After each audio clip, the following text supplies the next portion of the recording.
Assalamualaikum, Wilujeng Tepang, salam jumpa teman-teman. Semoga kalian selalu sehat, bahagia, dan juga selalu bersyukur. Kembali kita berbagi pengalaman dan pelajaran hidup melalui kisah-kisah yang diceritakan atau dialami oleh narasumber. Mudah-mudahan bermanfaat ya.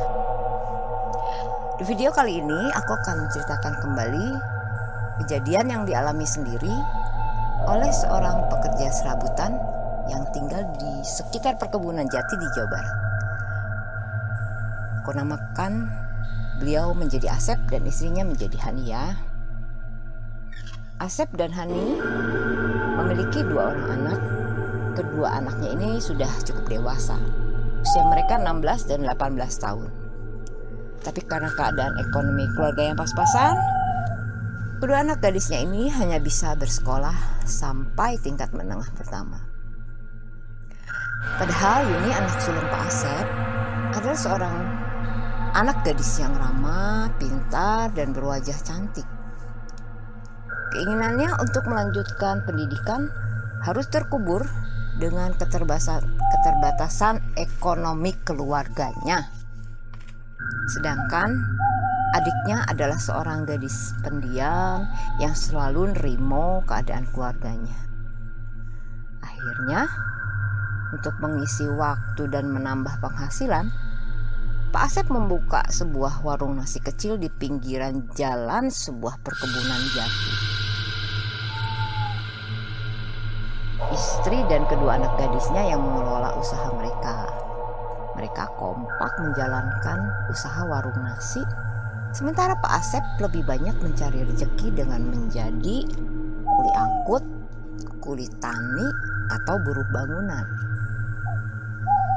Siang itu, saat banyak orang makan siang di warung nasinya, kedua anaknya sibuk melayani pembeli. Nah, ibu mereka lebih dulu pulang untuk meneruskan pekerjaan rumah. Dan biasanya setelah jam makan siang, makanan yang tersisa akan dibawa pulang untuk makan keluarga di rumah. Lalu mereka akan segera menutup warung nasi itu dan bergegas pulang. Teman-teman, satu-satu jalan menuju rumah Pak Asep adalah jalan yang membelah perkebunan jati yang di seberangnya terdapat istal kuda atau kandang kuda. Kemudian berbelok masuk ke dalam perkebunan sejauh kurang lebih 400 meter. Pohon jati berdiri rapat, tinggi dan rimbun, membuat cahaya matahari terhalang masuk dan hanya sedikit cahaya di dalam perkebunan itu. Udara dingin dan suasana mencekam terasa sekali di dalam perkebunan itu. Jadi jarang orang yang lewat perkebunan itu menjelang sore hari. Mereka yang terpaksa harus melewati jalan itu akan berusaha melewatinya pada saat matahari masih terang dan cahaya matahari masih kelihatan. Istal kuda juga hanya ramai di hari-hari tertentu. Kadang-kadang ada rombongan kru film memakai untuk pembuatan lokasi syuting, dan kuda-kuda di sana terkadang disewakan untuk ditunggangi mengelilingi istal oleh orang-orang dari kota. Ada lapangan rumput yang luas terbentang tanpa pohon-pohon besar. Sinar mataharinya bablas tanpa penghalang apapun. Kondisi yang berbeda dengan perkebunan jati yang sebenarnya jaraknya hanya berseberangan dan berjarak kurang lebih 5 meter. Nah teman-teman, bisa gak bayangin perkebunan jati yang rimbun, gelap, dingin, serem, berseberangan dengan istal kuda dengan kondisi yang terbalik. Dan jalan itu adalah satu-satunya akses jalan bagi warga sekitar. Keluarga Pak Asep ini udah lebih dari 3 tahun mereka tinggal di perkebunan jati itu. Luasnya sekitar 2 hektar. Sebelum mereka pindah ke situ, sebenarnya udah banyak warga yang bercerita kalau seringkali ada warga lari ketakutan keluar dari perkebunan itu. Entah berapa banyak orang pernah tersesat, gak nemuin jalan pulang, dan baru ditemuin keesokan harinya dalam keadaan pingsan. Seseorang dari warga yang tersesat itu sekarang ada yang menjadi gila. Entah apa yang dialaminya, satupun dari mereka tidak ada yang bisa menjelaskan kejadian sebenarnya. Sumi, anak kedua Pak Asep siang itu, pulang sendiri ke rumah setelah melayani pembeli pada jam makan siang seperti biasa. Sisa makanan yang terjual di warung masih banyak. Nah, udah hampir 3 minggu dagangan mereka selalu tersisa banyak. Mereka mencoba bertahan untuk tetap berjualan karena memang gak ada lagi warung nasi yang buka di sekitar situ. Pelanggan warung nasi mereka itu adalah pekerja-pekerja di sekitar situ. Nah, kalau warung Pak Asep tutup, maka mereka akan kesulitan mengisi perut mereka pada saat jam makan siang. Tapi pelanggannya setiap hari berkurang. Sudah 3 minggu ini. Dari sekitar 40 orang yang biasa makan di situ, hari itu hanya ada 7 orang yang makan di warung. Berkurang jauh ya. Dengan sedih, Sumi masuk ke dalam rumah dan memberitahu ibunya kalau sisa dagangannya hari itu jauh lebih banyak dari sebelumnya. Hari itu, ibunya sudah memutuskan untuk menutup sementara warung nasi itu sambil mengumpulkan modal untuk berjualan lagi. Nah, sang ibu lalu menanyakan di mana Yuni kakaknya. Karena kakak beradik itu biasanya selalu pulang dan pergi kembali bersama-sama. Ternyata menurut Sumi, kakaknya itu sudah pulang lebih dulu. Tapi sampai menjelang maghrib, si Yuni ini belum juga muncul. Pak Asep dan istrinya kelihatan bingung, sementara Sumi adiknya merasa bersalah karena mengizinkan kakaknya pulang sendiri ke rumah. Nah, saat itu menjelang Isya, tiba-tiba terdengar suara ketukan pintu dan suara Yuni mengucapkan salam. Alhamdulillah, ibunya dalam hati. Nah, segera ibunya membukakan pintu sambil membalas salam anaknya. Di depan pintu, Yuni udah menenteng keranjang besar berisi sayur mayur, tempe tahu, daging, ayam, ikan, dan bumbu-bumbu lain yang kelihatannya segar-segar. Tapi di samping Yuni, ada seorang pemuda tampan dengan postur tinggi gagah, juga dengan sangat sopan mengucapkan salam kepada kedua orang tua Yuni. Pemuda itu dipersilahkan masuk, tetapi dia menolak dengan sopan dan berkata bahwa ia tadi mengantarkan Yuni berbelanja ke pasar lalu mengantarkannya pulang sekarang ini. Pemuda itu kemudian pamit dan berjalan ke arah perkebunan jati. Semakin lama semakin jauh dan akhirnya menghilang dari pandangan mereka.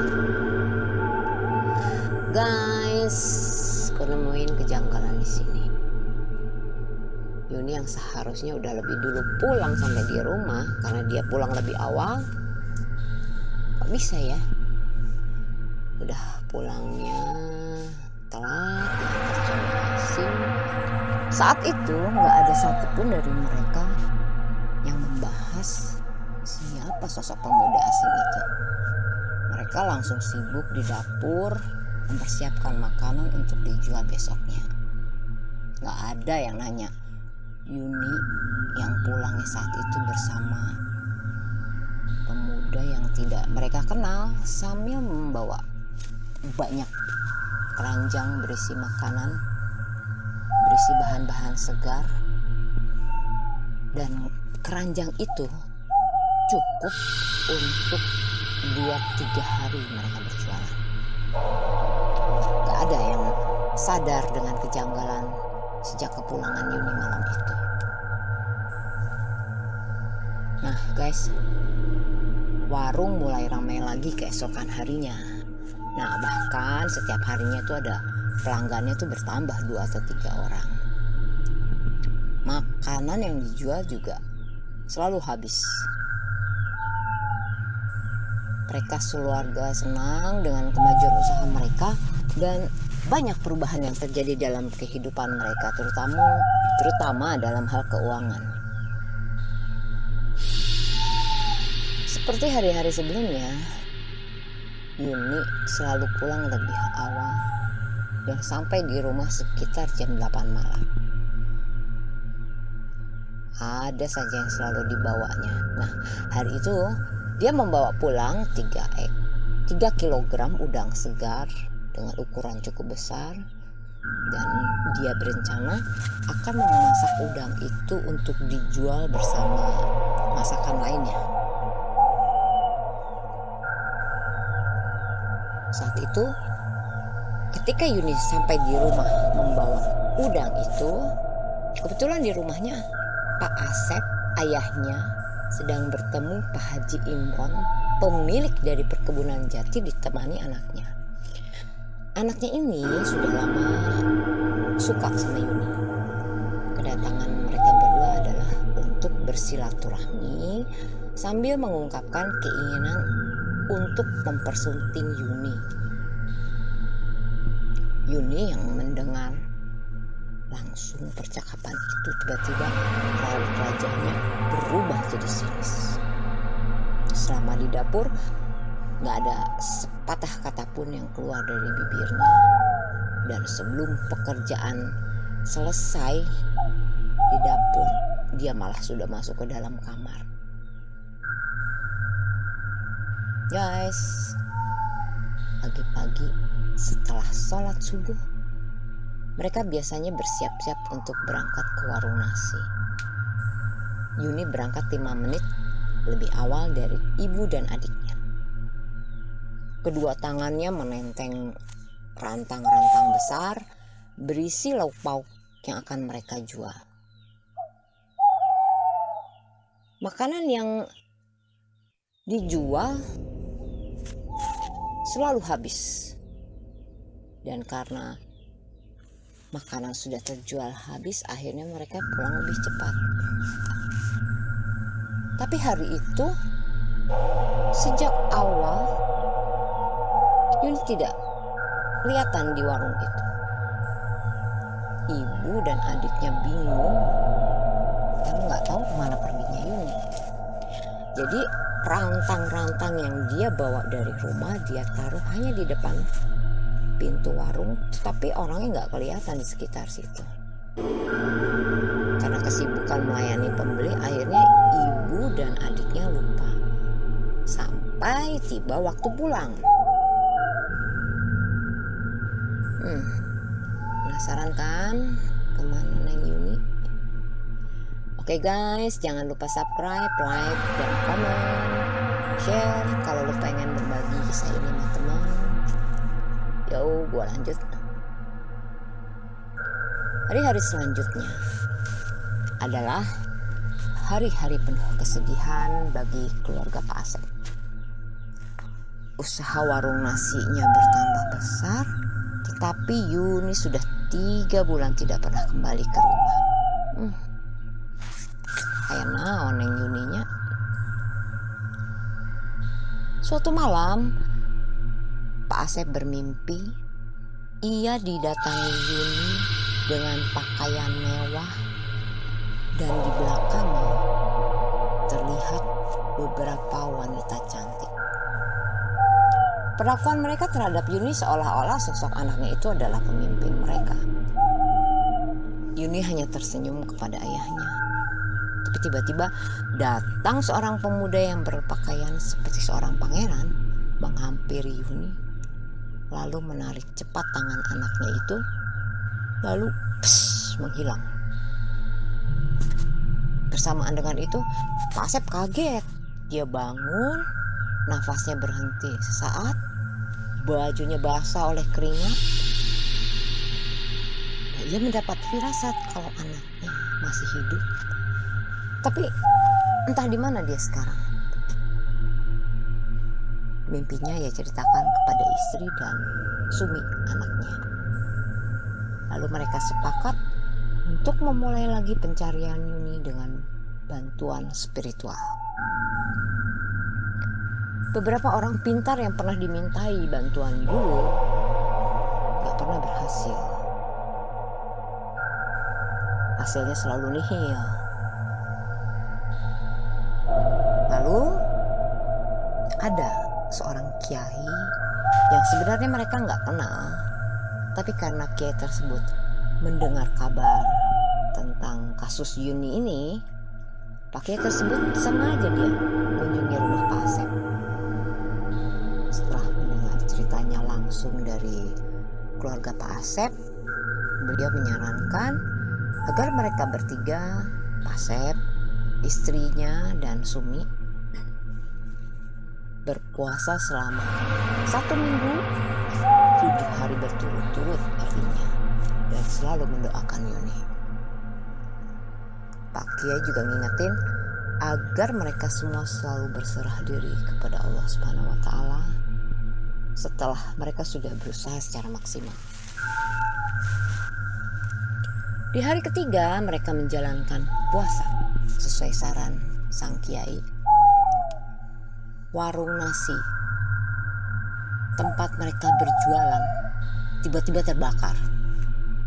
Seluruh bangunan dan isinya gak ada yang bisa diselamatkan. Mereka gak bisa lagi berjualan, tapi mereka tetap yakin untuk melanjutkan puasa.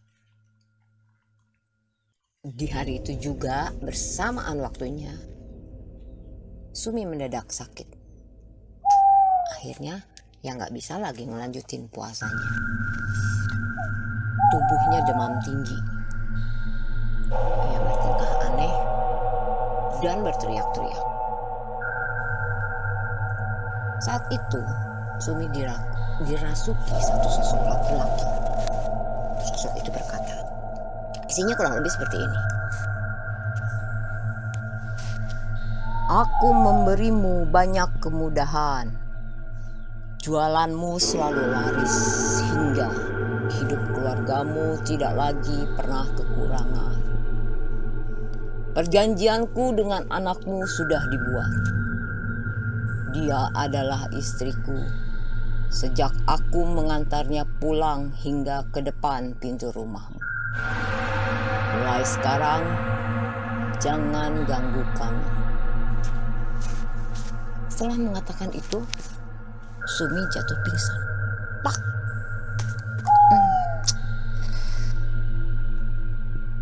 Kasihan Sumi ya. Kondisi Sumi semakin memburuk. Di hari ketujuh, Pak Asep dan istrinya berpuasa menjelang maghrib. Pak Kiai kembali datang. Dia bahkan ikut sholat bersama keluarga Pak Asep. Maksudnya Pak Asep dan istrinya karena Sumi sakit ya. Sementara dalam kamar Sumi mulai kerasukan lagi.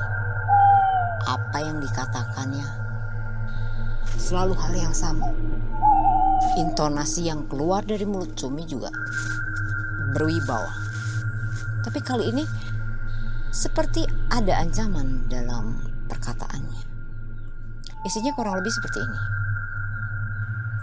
Jika kalian masih mencari Yuni, kalian akan tahu akibatnya. Teman-teman, tiba-tiba ruang tamu tempat mereka berkumpul saat itu seperti diterjang angin besar. Prang, prang, barang-barang terlempar ke sana ke sini. Hani, istri Pak Asep, menjerit ketakutan. Ia bahkan jatuh dari kursi. Pak Kiai spontan meneriakkan azan. Suasana begitu mencekam. Tapi angin besar itu lama-lama akhirnya bisa reda. Tetapi hal berbeda terjadi di dalam kamar Sumi. Ia semakin tidak terkendali. Tubuhnya dibanting-banting membentur lantai dan dinding. Urat-urat di lehernya menegang. Dia sepertinya ingin memuntahkan sesuatu. Tetapi seperti tertahan. Lalu Pak Kiai dengan cepat mencoba membantu Sumi untuk memuntahkan. Beliau seperti mendorong punggung Sumi terus ke atas secara berulang-ulang dengan tenaga dalamnya dan doa-doa yang dipanjatkannya. Pak Asep dan istrinya mencoba membantu Pak Kiai dengan memegang tubuh dan kedua tangan Sumi yang masih terus meronta-ronta.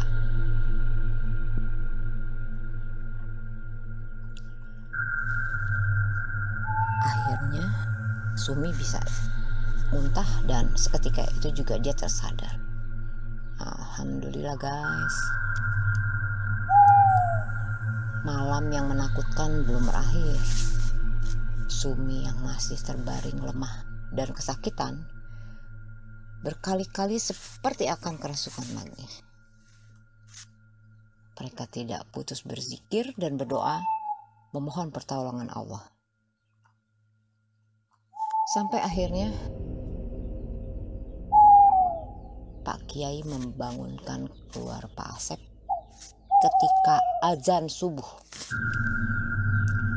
Selesai sholat, beliau pulang dan pamit sambil menitipkan sebuah pesan yang kalimatnya seperti ini. Memakan dari sumber yang baik. Di sini kita artikan mencari rezeki dengan cara yang halal, ya kan? Tapi sebenarnya apa maksud Pak Kiai ini? Yuk kita lanjut. Pak Asep dan istrinya masih tetap berkeyakinan bahwa Yuni anaknya masih hidup. Sumi anak keduanya saat itu udah gak pernah lagi mengalami kerasukan. Dia hanya perlu memulihkan kondisi tubuhnya. Nah, ibadah dalam keluarga mereka juga mulai ditingkatkan. Mereka mulai membangun warung nasi kecil lagi di lokasi yang sama. Tapi semuanya dimulai dari awal. Tepat 1 bulan setelah Pak Kiai datang membantu keluarga Pak Asep, seorang pekerja perkebunan jati lari terbirit-birit ke lokasi para pekerja yang sedang menebang pohon jati. Dia bercerita melihat ada seorang wanita yang sedang tertidur. Dia bersandar pada sebatang pohon. Ia menunjuk ke arah barat sambil mimik mukanya sangat ketakutan. Nah, beberapa dari para pekerja yang berkumpul itu, mereka berlari menuju tempat yang dimaksud oleh pekerja yang menemukan wanita itu. Ternyata benar. Di sana mereka menemukan seorang gadis muda sedang tertidur di bawah pohon. Tubuhnya menyandar dengan kepala tertunduk. Tiba-tiba gadis itu bangun sampai terkejut. Dia bingung. Kok ada di sini? Itu.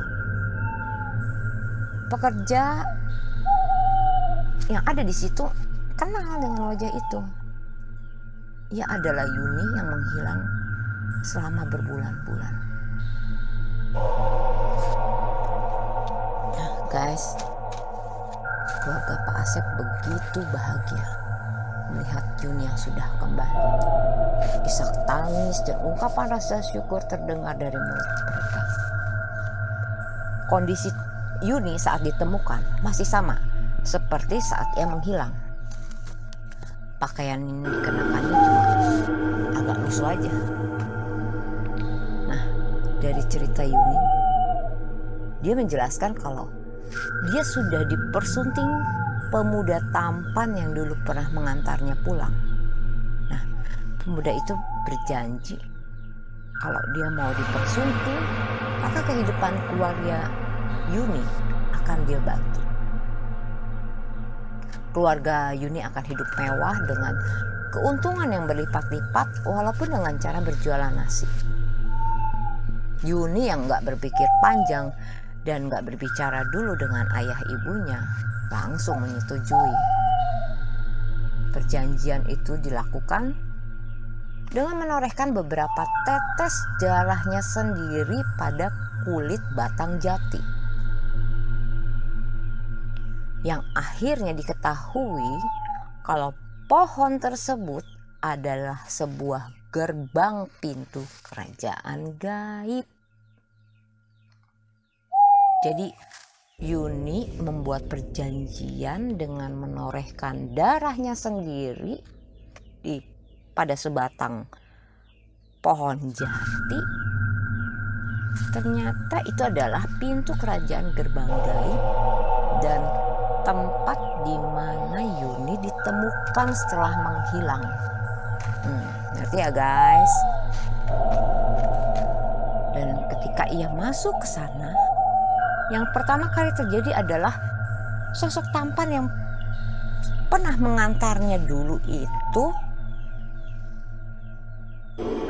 yang sudah mempersuntingnya, tiba-tiba berubah wujud menjadi sosok hitam berbulu lebat, bertubuh tinggi besar dengan mahkota di kepalanya. Ternyata dia adalah sosok pangeran dari bangsa Genderuwo.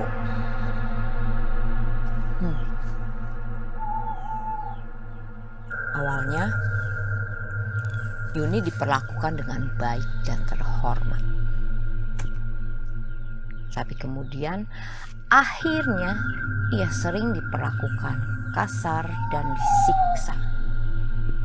Penyiksaannya berawal ketika mulut Yuni tanpa sadar mengikuti suara azan yang terdengar sayup-sayup.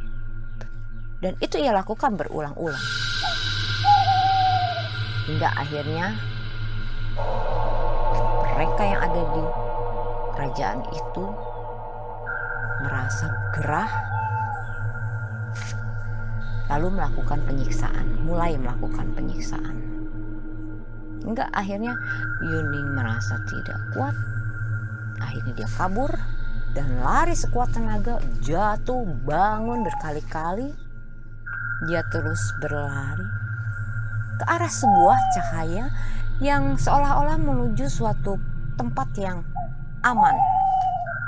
Sampai akhirnya dia lelah berlari dan tertidur di bawah sebatang pohon besar. Nah, dia baru sadar ketika para pekerja membangunkannya. Guys, sampai sini banyak banget kejadian yang madorot dari cerita yang sebelumnya. Kita bahas dulu ya. Ternyata dari sini kita tahu bahwa usaha warung nasi yang mendadak laris dan maju adalah perjanjian Yuni dengan sosok genderuwo itu.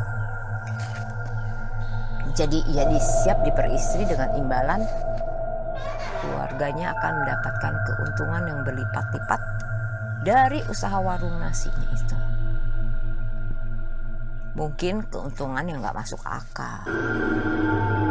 Tetap musyrik gak akan berkah ya guys. Nah, di akhir ceritanya nih, Pak Asep mengucapkan beribu-ribu syukur. Alhamdulillah keluarganya kembali utuh. Semuanya sehat selamat. apa yang pernah didapat dari usahanya yang pernah maju. Walaupun cuma sebentar, semua hartanya diserahkan kepada pengurus warga setempat untuk dimanfaatkan.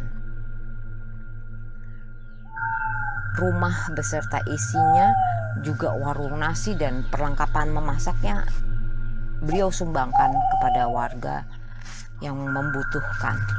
Nah, kemudian Pak Asep membawa keluarganya pulang kampung dengan pakaian seadanya dan secukupnya uang. Guys, sebelum pulang kampung inilah beliau pamit sambil bercerita kepada salah satu tim malam 13. Nah,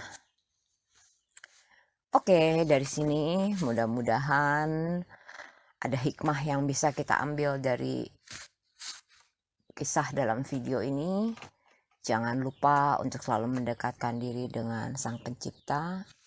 Assalamualaikum, salam hormat tim malam 13.